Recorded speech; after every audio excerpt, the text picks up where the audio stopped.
Au lever du soleil, 14 voitures mortes se trouveraient devant l'entrée du garage de mon grand-père, pare-choc contre pare-choc, comme si quelqu'un avait construit un mur de rouille.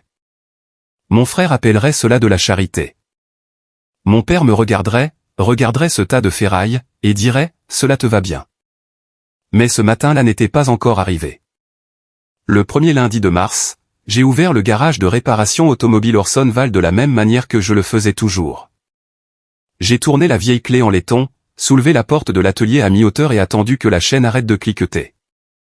L'endroit se situait près de Mahoning Avenue à Youngstown, là où les vieux bâtiments en briques semblaient encore se souvenir d'années meilleures. La chaussée à l'extérieur était fissurée. Le gravier ne restait jamais là où je le ratelais. L'érable devant penchait un peu plus à chaque hiver. Je l'aimais bien quand même. Le garage sentait l'huile moteur, le café froid, le caoutchouc et le vieux bois. Pour certains, cela pouvait sembler sale. Pour moi, cela sentait les mains de mon grand-père. Orson Welles avait construit ce garage avant ma naissance. Il gardait un grand livre rouge dans le tiroir du bas de l'établi, où il inscrivait chaque réparation, chaque promesse et chaque client qui avait besoin d'un délai supplémentaire pour payer. Je gardais toujours ce grand livre à cet endroit. Je ne m'en servais plus pour la comptabilité. Je le gardais parce que certaines choses rappellent à un homme quel genre de nom il est censé porter. Mon frère aîné, Corvin, portait le nom de Welles différemment. Son nom était sur des panneaux publicitaires.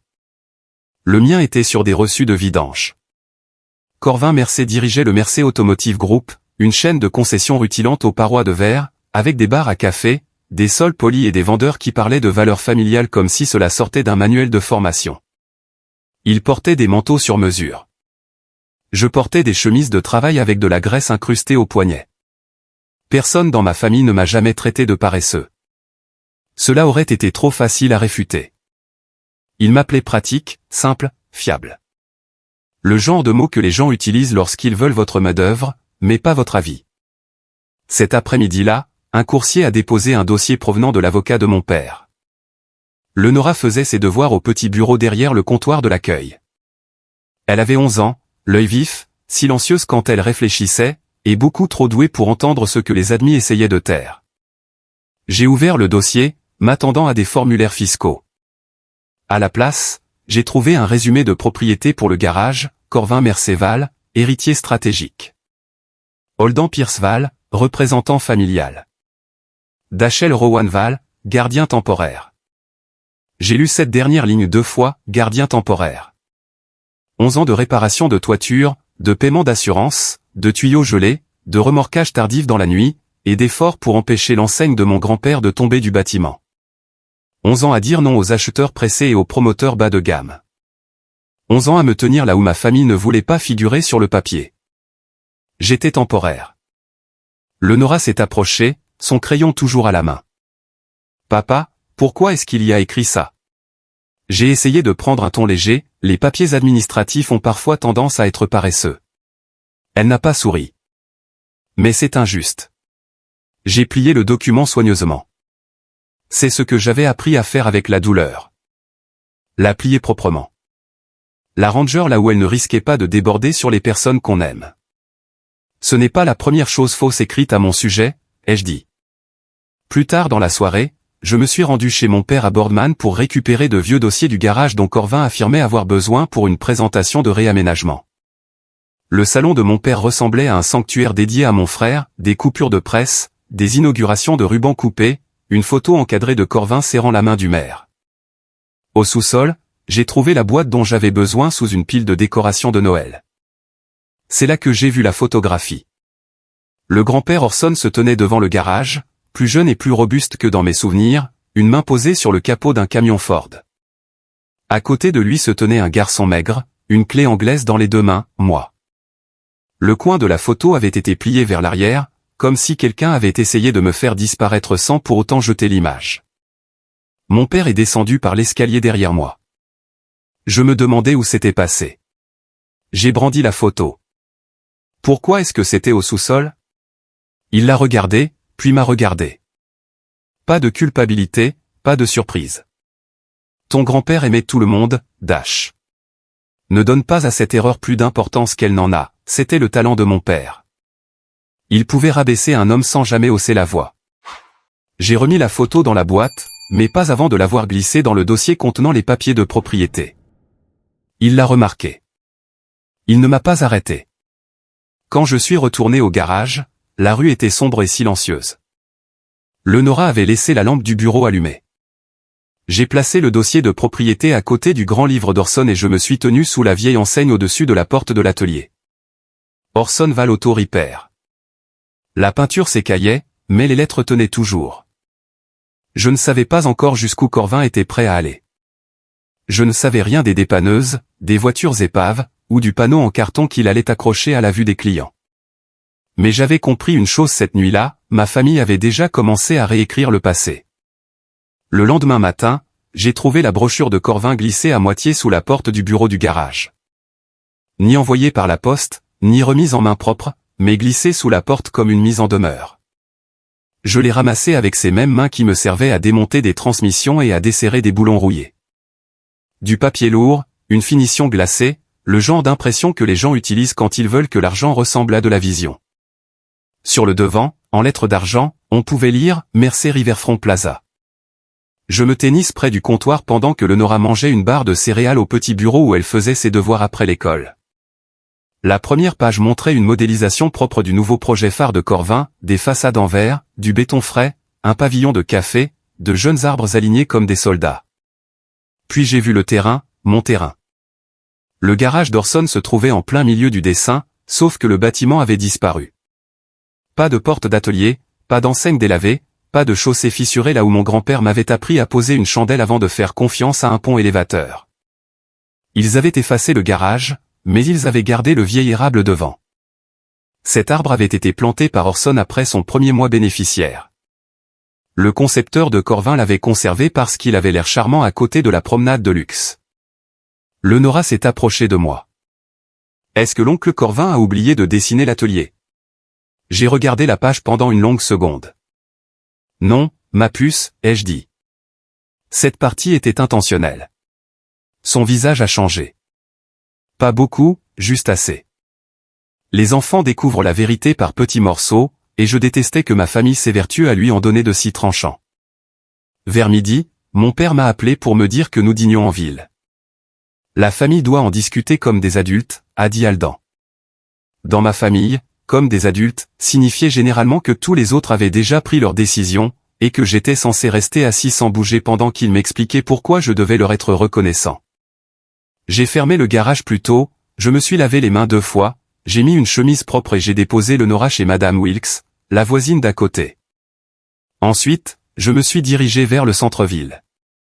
Le restaurant de grillade choisi par Corvin proposait un service de voiturier et des lumières tamisées. Dès que je suis entré, j'ai compris qu'il ne s'agissait pas d'un dîner de famille privée. 2 banquiers se tenaient près du bar. Un conseiller municipal serrait la main de Corvin. 3 chefs d'entreprise locaux lui adressaient des signes de tête comme s'il était le futur maire pressenti. Corvin est arrivé avec 10 minutes de retard dans un manteau sombre qui coûtait probablement plus cher que ma première boîte à outils. « Dash », a-t-il dit en souriant à l'assemblée. « Ravi que tu aies pu venir. » Mon père s'est assis à côté de lui. Pas de moi. Cela m'en disait long. Corvin a ouvert un dossier en cuir avant même que le serveur n'apporte de l'eau. Il a parlé d'héritage, de croissance, d'utilisation responsable des sols, et de rendre hommage au grand-père Orson en modernisant ce qu'il avait commencé. Je l'ai laissé finir. Puis j'ai demandé, que advient-il du garage? Corvin m'a adressé ce sourire patient que les cadres utilisent lorsqu'ils sont déjà agacés. Il évolue. C'est un joli mot pour dire démoli. Mon père a posé sa fourchette. Ne commence pas. Corvin a fait glisser un contrat sur la table. C'est un plan de départ très confortable. Plus que généreux, et je te propose un poste de superviseur de maintenance sur le site de Boardman. J'ai fixé le dossier. Pas de propriété, pas de partenariat, un simple emploi. Il voulait que je lui cède le terrain de mon grand-père, pour ensuite pointer sous les ordres de l'un de ses cadres. Corvin s'est penché plus près. Tu peux encore être utile, Dash. Personne ne t'enlève ça. Mon père a ajouté, ton frère te donne un moyen de conserver ta dignité. Cela m'a presque fait rire. Presque. J'ai repoussé le dossier avec 2 doigts. Le garage n'est pas à vendre. Le sourire de Corvin est resté figé, mais son regard s'est durci. Tu as toujours confondu l'entêtement et les principes. Je me suis levé lentement. Et toi, tu as toujours confondu le vernis et le caractère. Personne à la table n'a bougé. Autour de nous, la salle continuait de bourdonner, bruit de couverts, musique douce et hommes faisant semblant de ne pas écouter. Je suis retourné à Mahoning Avenue, la mâchoire serrée et mon téléphone retourné sur le siège passager. Quand j'ai récupéré le Nora, elle m'a demandé si le dîner s'était bien passé. Non, ai-je répondu, mais c'était honnête. Elle a hoché la tête comme si cela avait plus de sens qu'un mensonge. J'ai mal dormi. Le lendemain matin, à 5h40, le bruit de moteur diesel m'a réveillé avant mon réveil. Au début, j'ai cru que c'était un camion de livraison sur l'avenue. Puis un autre moteur s'est fait entendre, puis un autre. Des chaînes ont cliqueté, des freins ont sifflé. J'ai enfilé un jean et je suis sorti. 14 voitures épaves bloquaient l'entrée d'Orson Val Auto Repair. Elles étaient alignées sur 2 rangées d'épaisseur à travers le gravier. Des châssis rouillés, des pare-brises fissurés, des pneus crevés, des batteries mortes. Certaines portaient encore des numéros de vente aux enchères inscrits au marqueur sur les vitres. L'une d'elles n'avait plus de capot. Une autre reposait de travers sur une suspension cassée. Sur la première voiture, attachée à la calandre par une cordelette jaune, se trouvait un panneau en carton, de la charité pour un mendiant. Les conducteurs de dépanneuses s'en allaient déjà. L'un d'eux m'a regardé, puis a détourné les yeux. Le Nora est sorti sur le porche, son manteau d'hiver enfilé par-dessus son pyjama. Elle n'a pas pleuré. C'était encore pire. Papa, a-t-elle dit doucement. Est-ce qu'ils essaient d'enterrer le garage? De l'autre côté de la rue, des rideaux ont bougé. Un homme qui promenait son chien s'est arrêté au coin. Une femme a sorti son téléphone. C'est alors que le SUV de Corvin est arrivé. Il est descendu, portant des gants en cuir, des chaussures propres et affichant le visage d'un homme qui s'amuse. J'ai pensé t'aider pour ton stock, a-t-il dit. Quelque chose de plus adapté à ton niveau. Je n'ai pas répondu. Mon père est arrivé 5 minutes plus tard.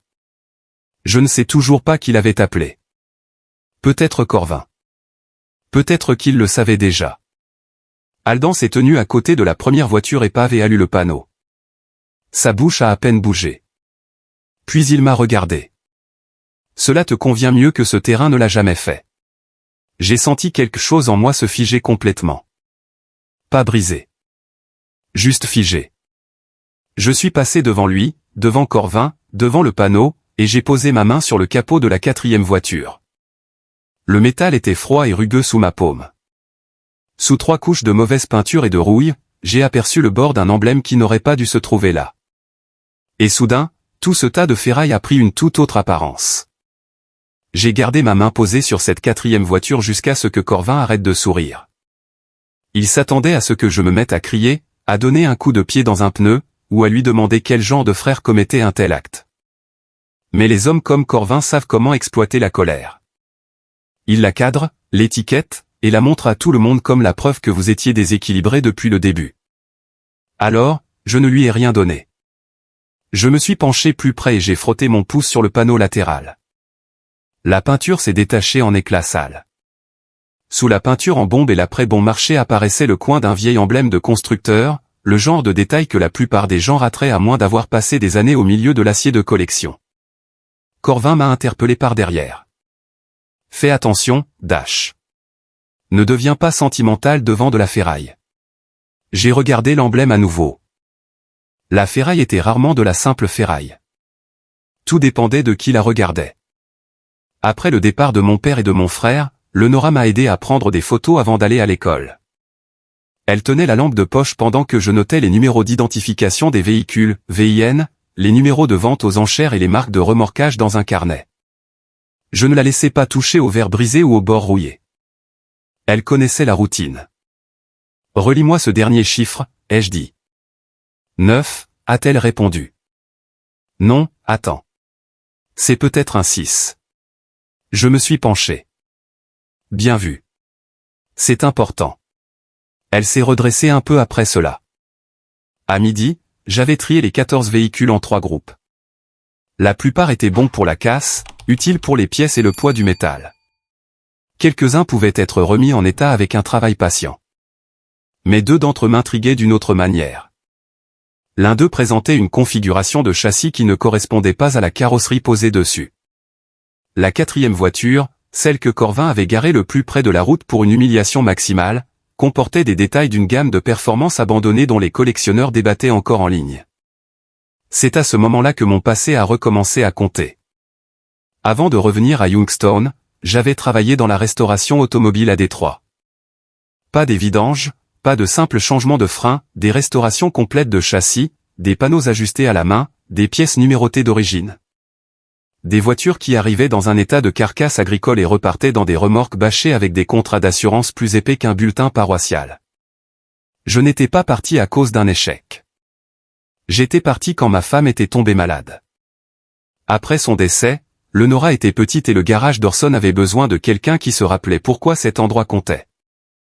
Ma famille avait transformé ce choix en une faiblesse parce que cela leur permettait de se sentir supérieur. En fin d'après-midi, je me suis rendu aux archives de la Fourrière du Comté. Je n'y suis pas allé en faisant un scandale. J'ai apporté un café pour l'employé, j'ai rempli les bons formulaires de demande et j'ai réclamé l'historique des titres de propriété comme un homme qui sait que la paperasse ennuyeuse peut ouvrir des portes closes. Une étrange anomalie est rapidement apparue. Plusieurs transferts de propriété avaient été effectués à la hâte. Les dates correspondaient de façon trop parfaite. Les autorisations de remorquage, les classifications de mise à la casse et les périodes de rétention avaient toutes été traitées avec une rapidité inhabituelle. Quiconque avait déposé ses voitures sur ma propriété ne l'avait pas fait comme une simple plaisanterie. Ils avaient tout mis en œuvre pour donner une apparence de légalité. Cela me dérangeait plus que le panneau. Une blague est irréfléchie. La paperasse traduit une intention. 2 jours plus tard, je suis allé chez mon père pour chercher les anciens dossiers d'immatriculation liés aux licences d'origine d'Orson. Aldan a ouvert la porte et a bloqué le couloir de l'épaule. « Tu fouilles encore ?» a-t-il demandé. « Je cherche ce qui appartient au garage. » Il a laissé échapper un petit rire fatigué. « Cet endroit t'a rabaissé toute ta vie, et tu continues de lui dire merci. Je ne suis pas venu pour me disputer. Non, tu es venu pour faire semblant de mener un combat noble. » Il s'est écarté. Les dossiers du sous-sol sont là où ils ont toujours été. En bas, l'air sentait la poussière et la chaleur de la chaudière. J'ai trouvé les dossiers de licence d'Orson dans un classeur gris, mais juste derrière se trouvait un paquet de vieilles lettres de la banque datant de la fin des années 80. Le nom de mon père figurait sur chacune d'elles, avis de défaut de paiement, garantie personnelle, une entreprise d'équipement ratée dont je n'avais jamais entendu parler. Puis j'ai trouvé une note manuscrite d'Orson jointe à un accord de protection foncière, protéger le garage des créanciers de Aldan. Préserver l'activité commerciale. Dachel comprend le travail. J'ai lu cette phrase 3 fois. Pas Corvin, pas Aldan. Moi. Les marches ont grincé. Mon père a aperçu les papiers dans ma main et, pendant un instant, son visage a changé. C'est une vieille affaire, a-t-il dit.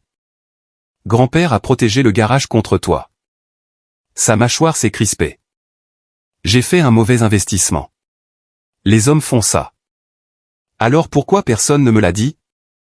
Parce que tu en aurais fait une autre petite histoire pour prouver à quel point tu étais spécial à ses yeux. J'ai brandi la note. Il a écrit mon nom. Aldan a détourné les yeux vers le mur de béton.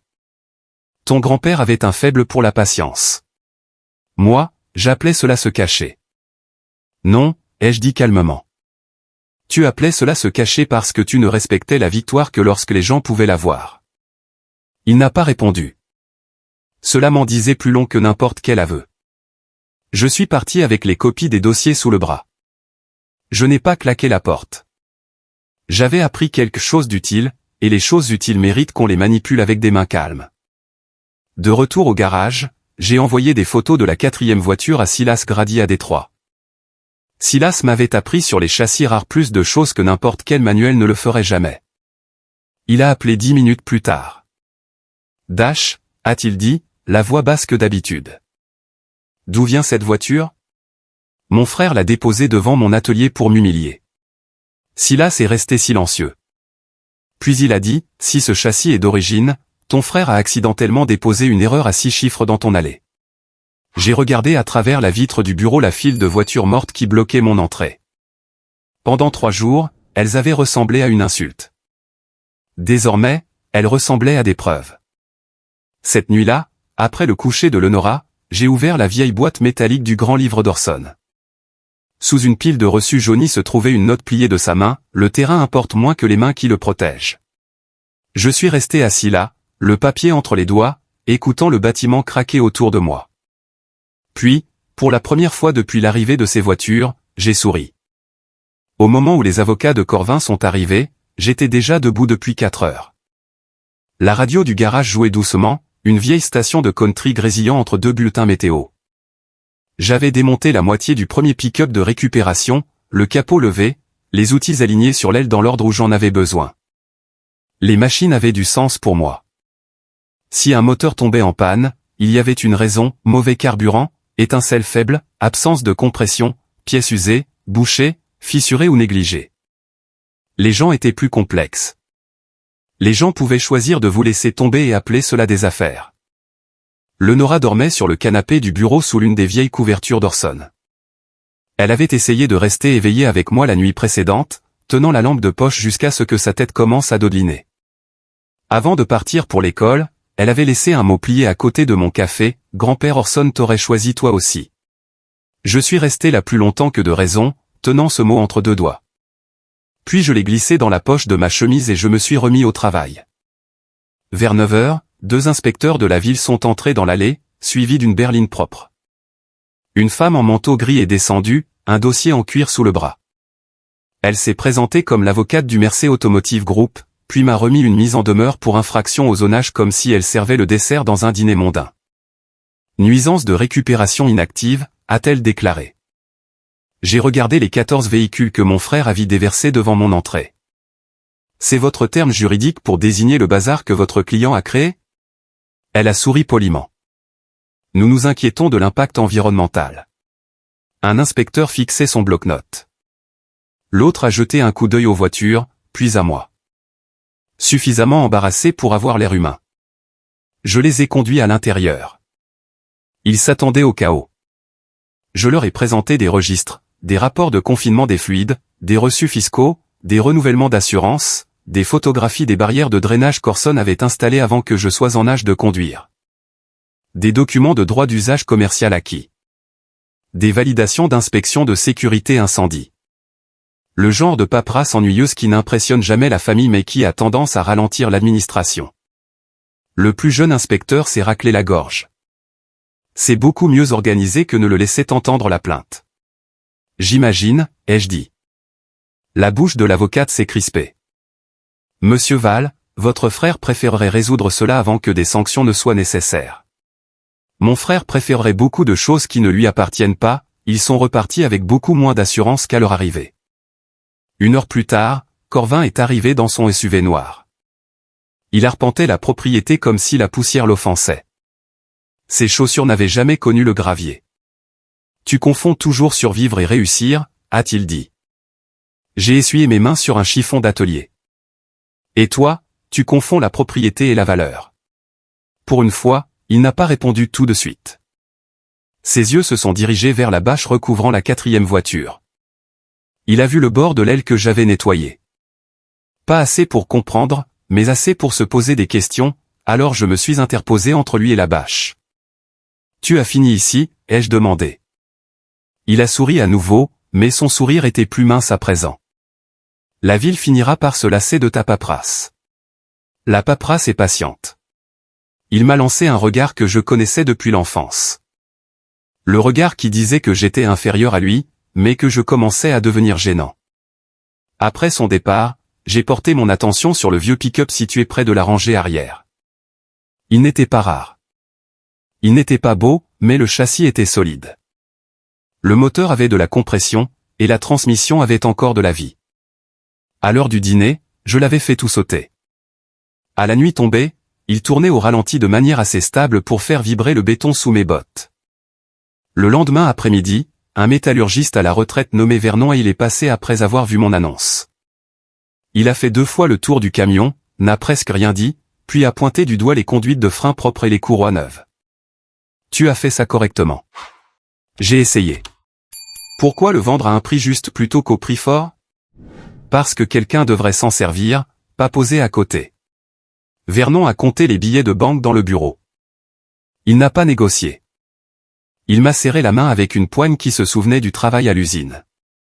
Cet argent ne changeait pas le cours d'une vie, mais le respect peut changer la façon de respirer d'un homme.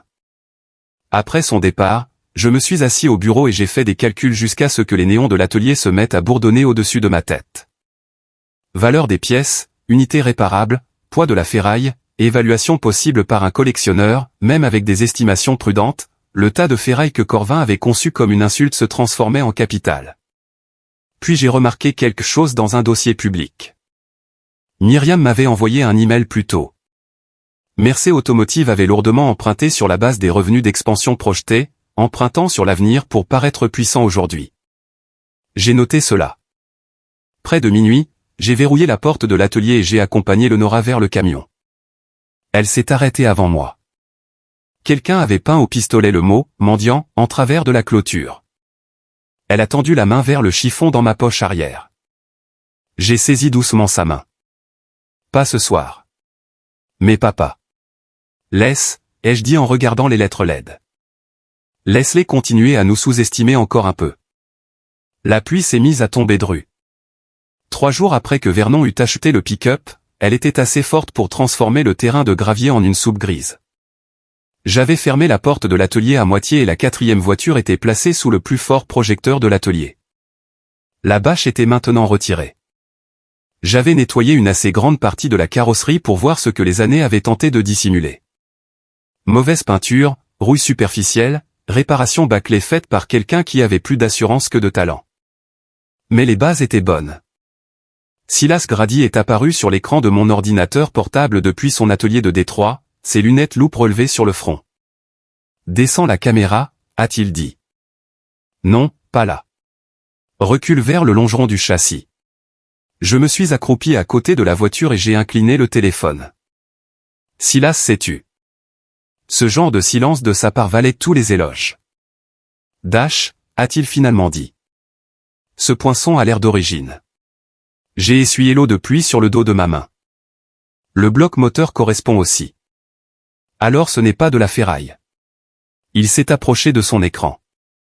C'est une voiture que l'on croyait disparue après cet incendie d'entrepôt et cet imbroglio de titres de propriété dans les années 90.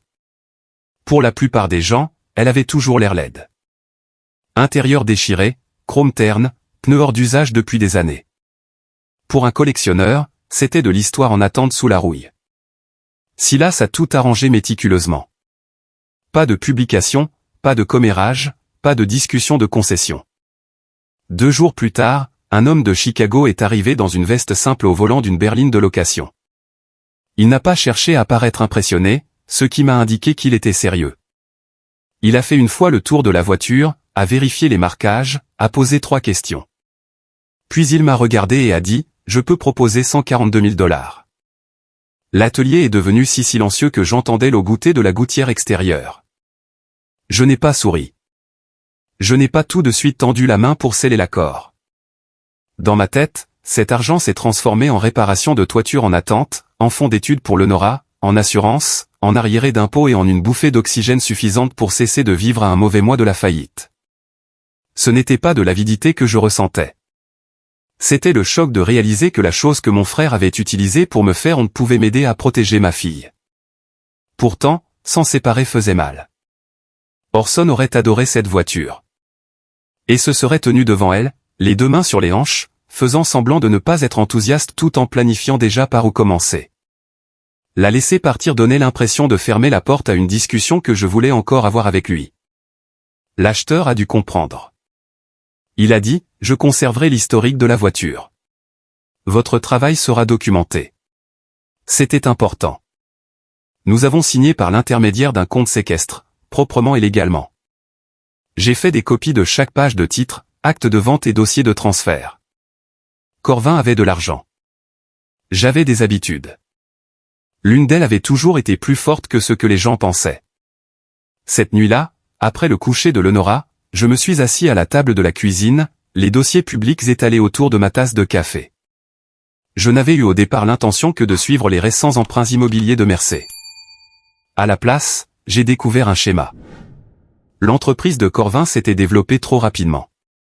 Un nouveau showroom à Boardman, un centre de services de luxe près de Cleveland, un terrain commercial lié au projet Riverfront. Chacun avait été financé par un emprunt garanti sur le suivant, comme un homme qui s'avance sur de la glace fine parce qu'il aime le bruit des gens qui applaudissent. J'ai appelé Myriam Voss, une comptable que j'avais connue dans les anciens cercles de restauration de Détroit. Elle avait audité des groupes de concessions automobiles avant de prendre sa retraite anticipée pour s'occuper de sa mère. Le temps que je finisse de lui expliquer, sa voix chaleureuse avait disparu. « Envoie-moi les dossiers », a-t-elle dit. 1 heure plus tard, elle a rappelé. « Ton frère a construit une grande échelle », a-t-elle déclaré. Mais certains échelons sont fêlés. Qu'est-ce que cela signifie en langage clair? Cela signifie qu'il a emprunté sur l'avenir pour avoir l'air puissant aujourd'hui. Si quelqu'un rachetait la bonne dette, au lieu d'essayer de racheter l'entreprise, il pourrait contrôler le point de pression. J'ai regardé par la fenêtre sombre les lumières du garage de l'autre côté de la cour. Tu veux dire les banques? Je veux dire les titres de créance derrière les banques, a-t-elle précisé. Trouve qui détient les billets garantis et tu trouveras là où s'arrête son assurance. Le lendemain après-midi, après la libération des fonds bloqués, je me suis rendu seul sur la tombe d'Orson. La pluie s'était arrêtée, mais la terre était meuble. Je me teignais là, les mains dans les poches de mon manteau, sans savoir ce que j'étais censé ressentir. La victoire, peut-être. Au lieu de cela, je me sentais fatigué. La vérité n'était pas belle à voir. Une partie de moi voulait encore que Aldan apprenne ce que j'avais fait et dise enfin, tu as bien géré cela, mon fils. J'avais 46 ans et cette vieille attente demeurait en moi comme un enfant guettant à la fenêtre. Je détestais cela. Quand je suis rentré à la maison, Leonora m'a accueilli dans le couloir, mon téléphone à la main. Elle avait essayé de m'appeler pour le dîner et avait accidentellement enregistré la ligne de la maison pendant que Aldan et Corvin parlaient sur haut-parleur depuis le bureau de Corvin. Son visage était pâle. « Papa », a-t-elle dit, « je pense que tu dois écouter ceci. » La voix de Aldan est apparue en premier, il finira par vendre. Les hommes comme Dachel se brisent toujours en silence. Je l'ai écouté une fois, puis une seconde. Leonora m'observait, inquiète de me voir m'effondrer. Je ne l'ai pas fait. J'ai sauvegardé le fichier, j'en ai fait une copie de sécurité et je l'ai étiqueté avec la date. Le lendemain soir, le SUV de Corvin s'est engagé dans l'allée juste avant la fermeture. Il marchait plus lentement que d'habitude, ses yeux balayant les espaces libérés, l'atelier fermé et la nouvelle serrure de l'armoire de bureau. Des rumeurs lui étaient parvenues. « Qu'est-ce que tu prépares exactement » a-t-il demandé. J'ai essuyé la graisse sur mes mains et posé le chiffon sur l'établi. La même chose que j'ai toujours faite, ai-je répondu. Je répare ce que quelqu'un d'autre a essayé de détruire. Corvin m'a regardé pendant plusieurs secondes. Cette fois, il n'a pas ri avant de partir. La semaine suivante, Corvin a changé de tactique. Il a cessé de qualifier le garage de sentimental.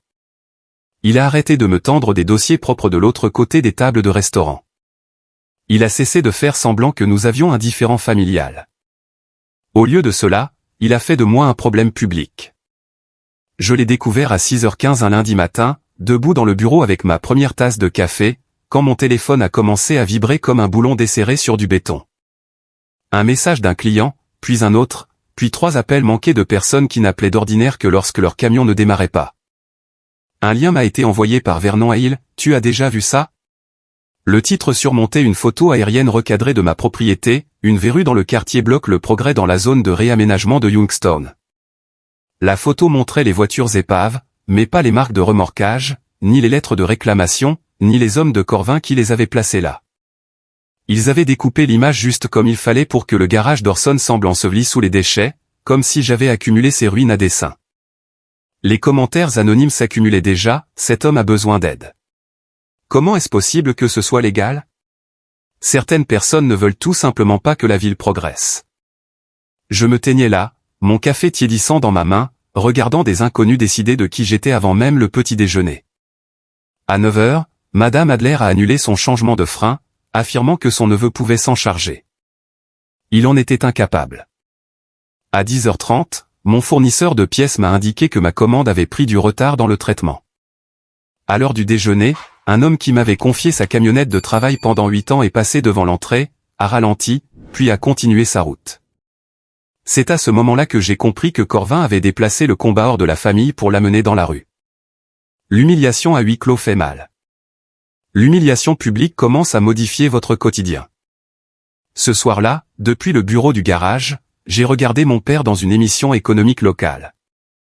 Il était assis à côté de Corvin dans la concession phare, les lumières se reflétant sur les voitures derrière eux. Tandis que l'intervieweur louait la vision de réaménagement de Mercé Automotive, Aldan a regardé droit vers la caméra et a dit « Certaines personnes confondent la nostalgie avec la responsabilité. » Il n'a pas prononcé mon nom. Il n'en avait pas besoin. J'ai coupé le son et je suis resté assis dans le silence. De l'autre côté de la fenêtre du bureau, les voitures épaves dessinaient des silhouettes sombres sous les lumières du terrain. Pendant quelques minutes, je me suis surpris à penser à la reddition. Plus d'avocats. Plus besoin de voir le Nora faire semblant de ne pas être embarrassé. Plus de voisins agissant comme si le nom de mon grand-père était une tache sur l'avenue. Si eût signé les papiers, Corvin appellerait cela de la croissance. Aldan appellerait cela de la maturité. La ville appellerait cela du nettoyage. Et je passerai le reste de ma vie en sachant que le pouvoir avait fonctionné exactement de la manière qu'il l'avait prévu. C'était le piège. Si je luttais, je risquais d'étaler nos déchirements familiaux en public. Si je restais silencieux, ma fille apprendrait que les gens honnêtes survivent en courbant la tête. Aucun de ces choix ne semblait propre. Le lendemain après-midi, le Nora est rentrée de l'école un peu trop joyeuse. C'est ainsi que j'ai compris que quelque chose n'allait pas. Elle a posé son sac à dos, m'a demandé si je voulais de l'aide pour balayer et a parlé de façon excessive de son déjeuner. Plus tard, je l'ai trouvée dans les toilettes du garage en train de s'essuyer le visage avec une serviette en papier. Je n'ai pas poussé la porte complètement. Je me suis juste tenu dehors et j'ai dit « ma puce ». Elle a pris une inspiration tremblante en essayant de se contrôler. Un garçon a dit que sa mère avait vu sur Internet que nous étions la famille de la casse. J'ai fermé les yeux pendant une seconde. Elle est sortie et m'a regardé comme si elle posait une question plus grande que l'école. Pourquoi est-ce qu'ils agissent comme si le fait d'être gentil signifiait qu'on est faible? Cela a fait plus de dégâts que le titre de presse. Je pouvais supporter les inconnus. Je pouvais supporter le sourire de Corvin. Mais voir mon enfant apprendre que la cruauté se présentait souvent sous les habits de la réussite, cela me restait sur le cœur comme une pierre. Le lendemain matin, j'ai posé le dernier accord de vente de Corvin sur le bureau. J'ai retiré le capuchon d'un stylo. Ma main est restée suspendue près de la ligne de signature plus longtemps que je n'aime à l'admettre. Puis Myriam Voss a appelé. « Ne signe rien », a-t-elle dit avant même que je ne dise bonjour. Je me suis adossé. « Bonjour à toi aussi. Je suis sérieuse, Dash. » Mercé a une réévaluation de ses clauses de prêt qui approche.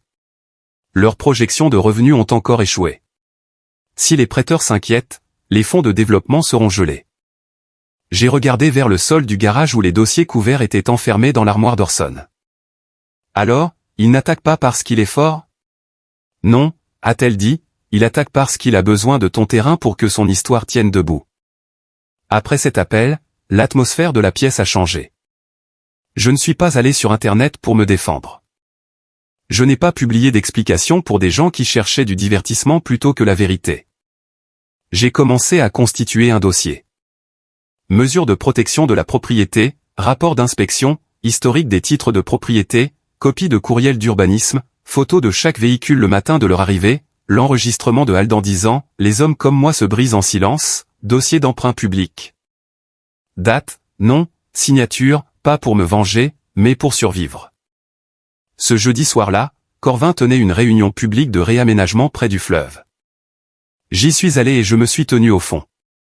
Il avait disposé des modélisations sur des chevalets et du café sur des tables d'appoint, le genre d'installation destinée à rendre la destruction polie. L'un de ses associés a plaisanté, certains hommes s'accrochent à la rouille parce que le progrès les effraie. Quelques personnes ont ri. Puis Vernon et il s'est levé. Il tenait sa casquette à la main, ses épaules de métallurgiste bien droites.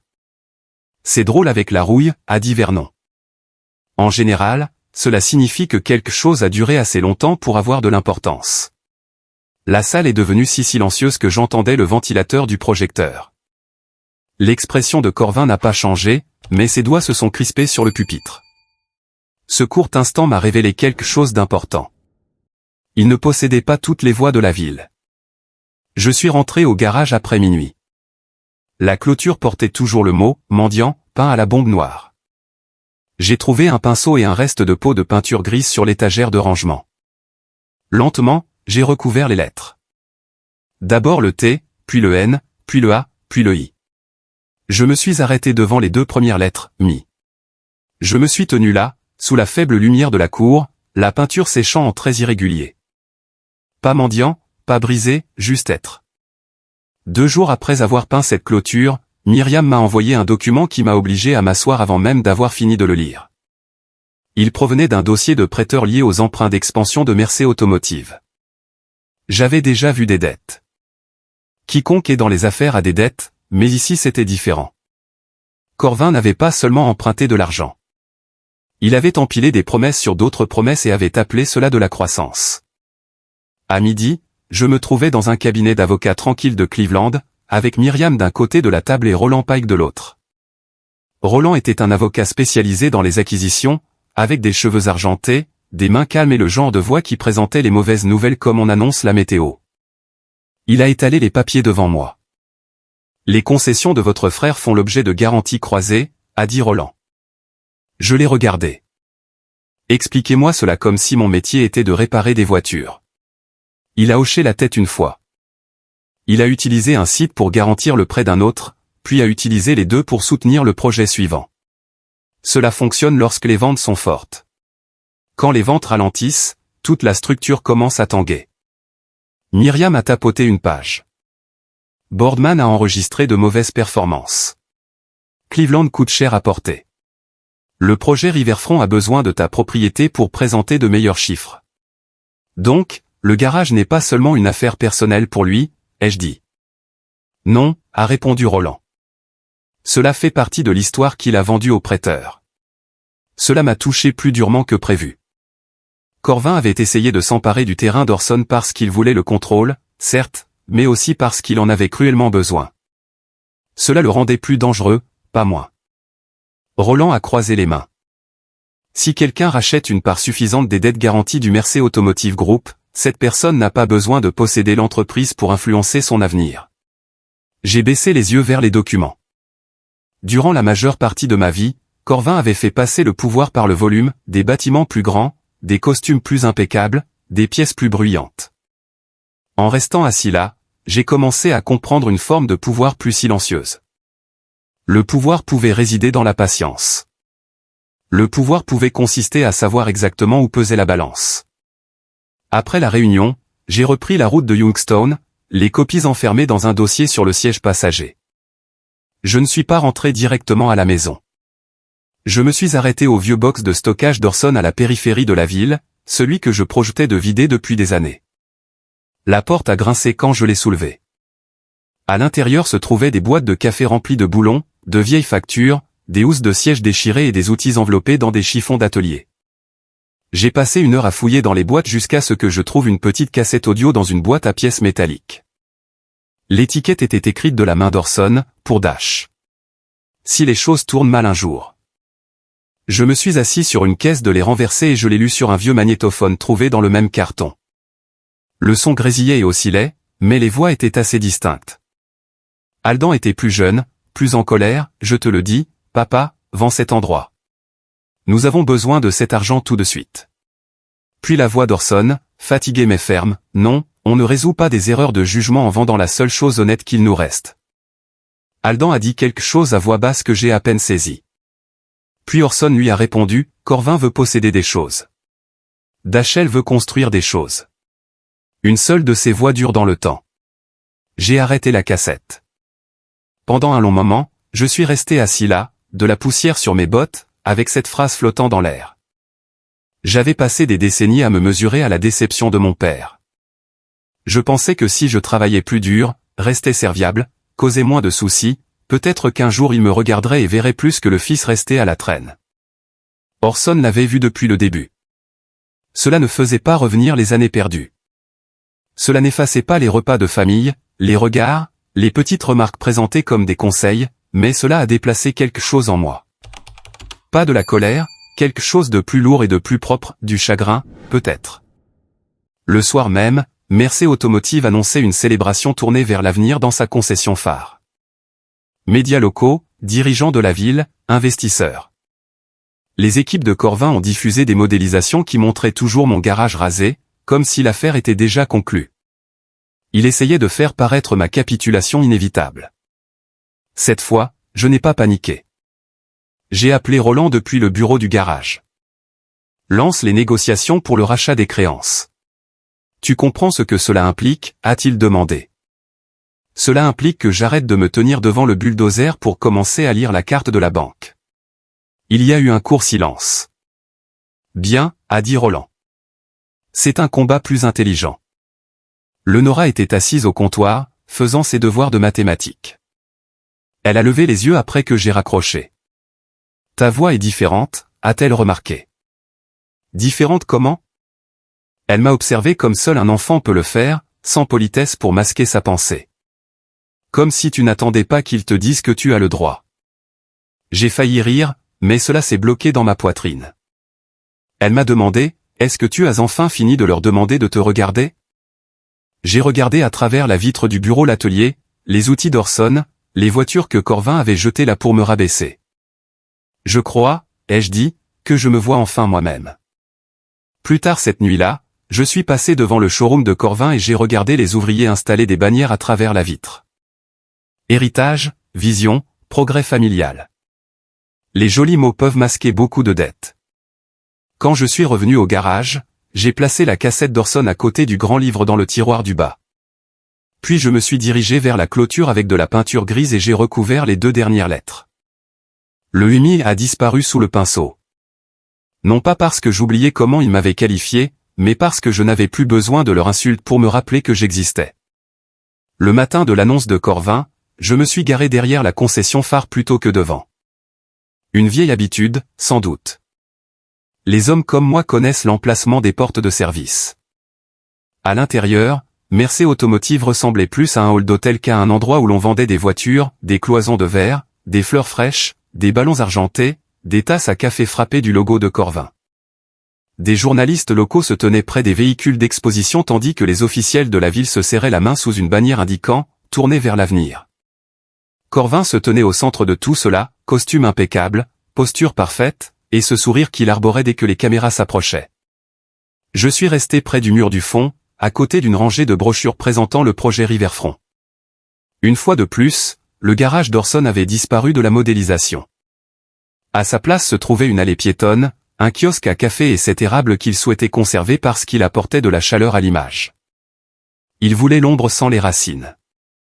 Corvin est monté sur l'estrade à 10 heures.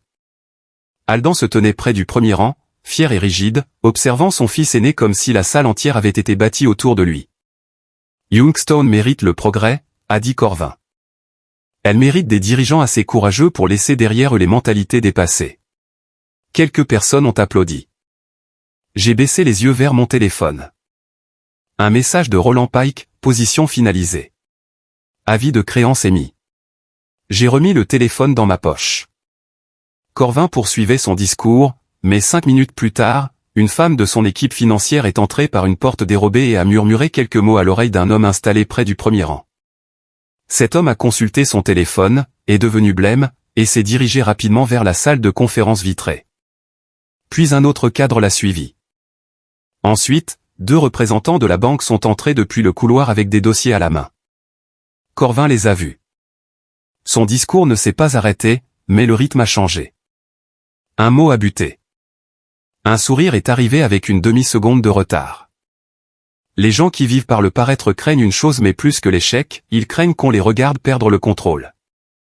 Les reporters ont commencé à consulter leur téléphone. L'un d'eux a murmuré, audit de restructuration. L'atmosphère de la pièce a changé.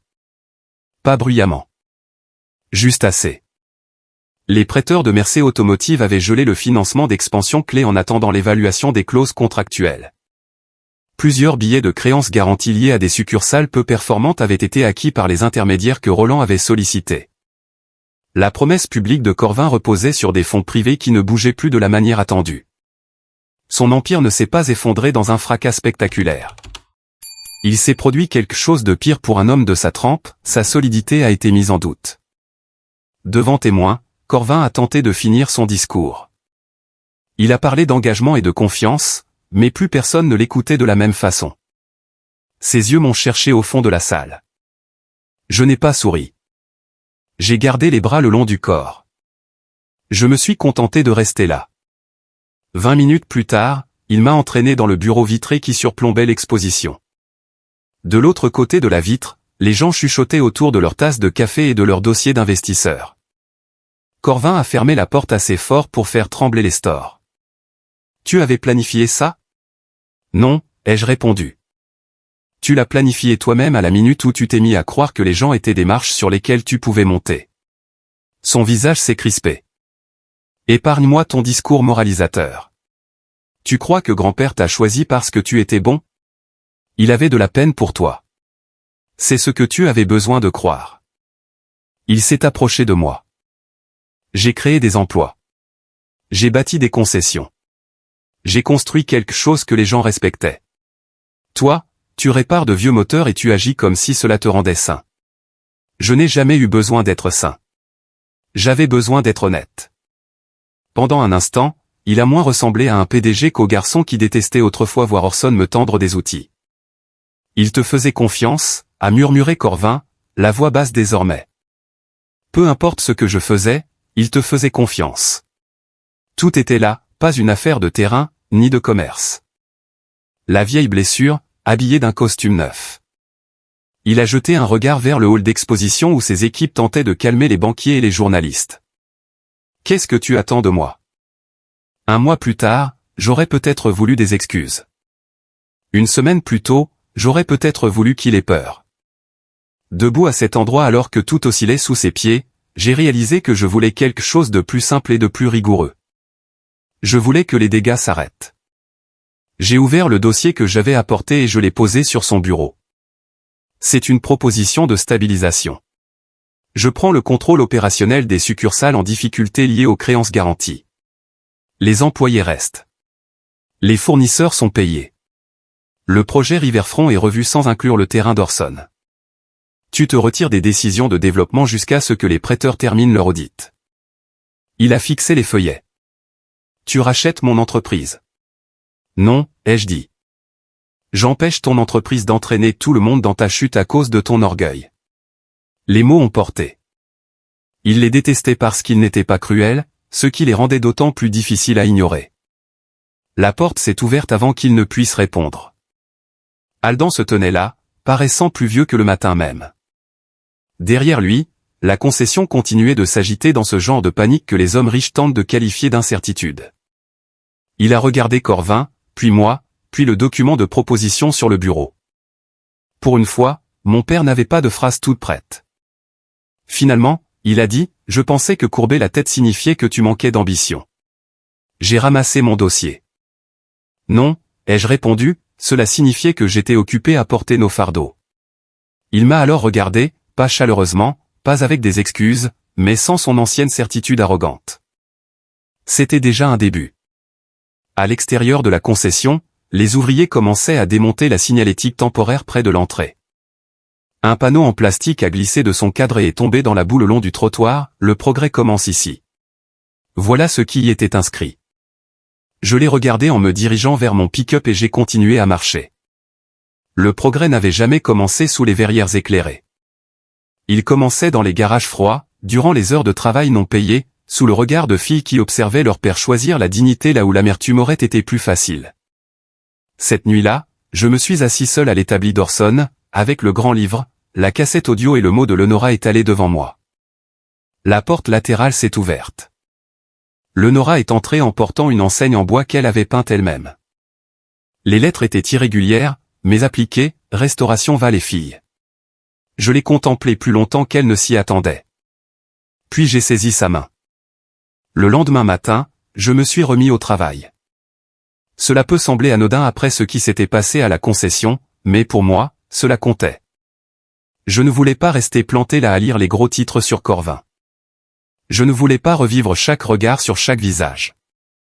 Je voulais un utilitaire sur le pont élévateur, un démarreur récalcitrant entre les mains et le genre de problème qui ne prétendait pas être autre chose. Une machine démarre ou elle ne démarre pas. Les gens, eux, peuvent faire passer un échec pour de la vision. Vers 8h30, alors que je resserrais un câble de masse, j'ai entendu des pneus crisser sur le gravier. J'ai regardé par la porte de l'atelier ouverte et j'ai vu mon père descendre de sa voiture, tenant une boîte métallique usée à 2 mains. Je connaissais cette boîte.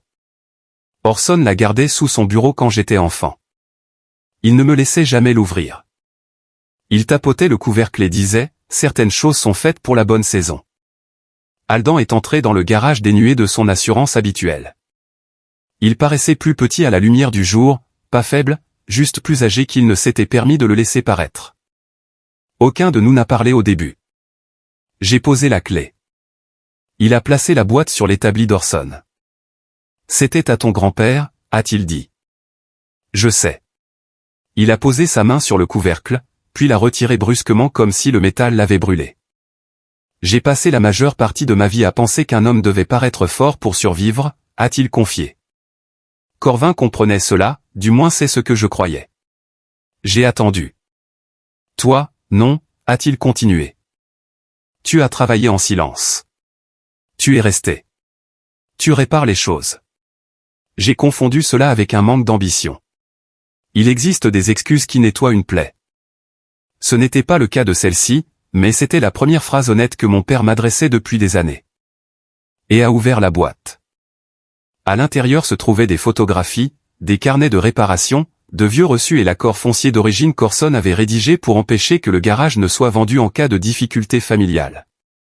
Tout au fond se trouvait une enveloppe portant mon nom de la main d'Orson. Je l'ai ouverte lentement. Dash. Si cette lettre te parvient tard, cela signifie qu'ils ont passé des années à tenter de t'apprendre que les hommes discrets disparaissent. Ne les crois pas, j'ai lu le mot 2 fois avant de me résoudre à le replier. Mon père a regardé le sol. Il te comprenait mieux que moi. J'avais désiré cette phrase quand j'avais 20 ans. Je l'avais voulu quand ma femme était malade et que je luttais pour nourrir mon enfant et maintenir mon commerce à flot. Je l'avais espéré chaque fois que Aldan louait la croissance de Corvin en qualifiant ma fidélité de médiocre. À présent qu'elle était formulée, elle ne réparait pas les années passées. Elle se contentait de dire la vérité sur elle. Je ne suis pas prêt à faire semblant que tout est arrangé, ai-je dit. Aldan a hoché la tête. Je ne m'attends pas à ce que tu le sois. Ce fut notre seule ébauche de paix ce matin-là. Au cours de la semaine suivante, Mercé Automotive a entamé sa restructuration. 3 sites ont été consolidés. Les fournisseurs ont été payés selon de nouvelles modalités. Les employés ont conservé leur travail, ce qui comptait pour moi plus que n'importe quel article de journal. Corvin s'est retiré des décisions d'expansion pendant que les auditeurs et les prêteurs examinaient la situation chaotique qu'il avait générée autour du projet Riverfront. Il n'a pas été ruiné de manière romanesque. Il a perdu quelque chose de plus douloureux pour un homme de sa nature, le contrôle. Un après-midi, il est venu au garage seul, pas de chauffeur, pas d'assistant, pas de cette assurance sur mesure qui occupait tout l'espace avant même qu'il n'entre. Il s'est tenu sous la nouvelle enseigne en bois peinte par Lenora et l'a lu en silence, « Restauration Val et Filles ». C'est elle qui a fait ça, a-t-il demandé. Oui. Il a hoché la tête, puis a regardé le vieil établi. M'as-tu déjà détesté? J'ai pris le temps de formuler ma réponse. Non, ai-je dit. C'est probablement pour cela que tout cela a fait si mal. Son visage s'est tendu, mais il n'a pas cherché à discuter. Je pensais que si je te rabaissais, je finirais par me sentir plus grand. C'est une façon de vivre qui coûte cher. Il a laissé échapper un court soupir de fatigue. Pas tout à fait un rire, pas tout à fait du regret. Il n'y a pas eu d'accolade, pas de grand pardon, pas de happy end de cinéma où les années de traumatisme s'évanouissent parce que 2 frères se trouvent dans la même pièce. Il est reparti après quelques minutes et je l'ai laissé faire. Certaines portes n'ont pas besoin d'être claquées pour rester fermées pendant un moment. Au début du mois de mai, le printemps avait adouci les abords de Mahoning Avenue. Lenora m'a aidé à repeindre les boiseries autour de la porte de l'atelier. Vernon il est passé avec du café pour me dire que le pick-up que je lui avais vendu tournait mieux que la moitié des modèles neufs. Les voisins qui avaient observé mon humiliation derrière leur rideau me saluaient désormais d'un geste de la main lorsqu'ils passaient. J'appréciais l'attention, tout en me rappelant avec quelle rapidité ils avaient détourné les yeux. L'opinion publique tourne au gré du vent. L'estime de soi prend plus de temps à se reconstruire. Un soir, en remettant les documents d'Orson dans la boîte métallique, j'ai retrouvé le vieux dossier de propriété, celui qui me désignait comme un gardien temporaire. Je l'ai tenu dans mes mains sans ressentir la même amertume. Orson n'avait jamais envisagé le terme « temporaire » comme il l'avait fait. Il m'avait fait confiance pour maintenir la position jusqu'à ce que l'avenir propice se présente. Au coucher du soleil, Leonora et moi nous sommes assis à l'extérieur du garage, à côté de la voiture de collection Vermont restaurée. Je n'avais pas vendu celle-là. Certaines choses ont plus de valeur là où elles doivent demeurer. La circulation s'écoulait calmement sur l'avenue. Le vieil érable s'agitait doucement dans la brise au-dessus de nous. La vieille enseigne délavée d'Orson tenait toujours aux côtés de celle peinte par Leonora. Elle s'est appuyée contre mon épaule. « Alors, nous sommes quoi maintenant ?» a-t-elle demandé. J'ai contemplé le garage, les outils, le sol propre de l'atelier et la peinture de ma fille sur le mur. « Nous sommes les gens qui sont restés », ai-je répondu. « Avez-vous déjà passé des années à prouver votre valeur à des personnes qui avaient déjà décidé de ne pas la voir ? Si vous avez vécu une expérience semblable, j'aimerais beaucoup lire votre histoire.